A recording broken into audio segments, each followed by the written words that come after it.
So, ito ang complimentary bread ng Roots Chris. So, may kasama siyang butter. For sharing daw yan.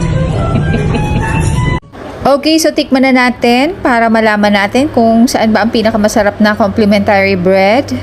So far sa lahat na natikman kong complimentary bread, pinakamasarap sa akin yung sa Texas Roadhouse. Next for appetizer, try natin tong seared ahit tuna.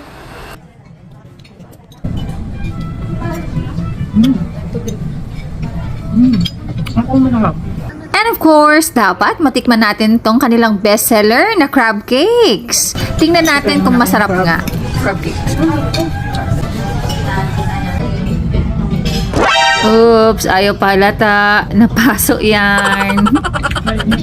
Guys, masarap din tong crab cakes. Try nyo. Yung aming server, si Drake. Hello. Ayan, waiting ng people sa main course.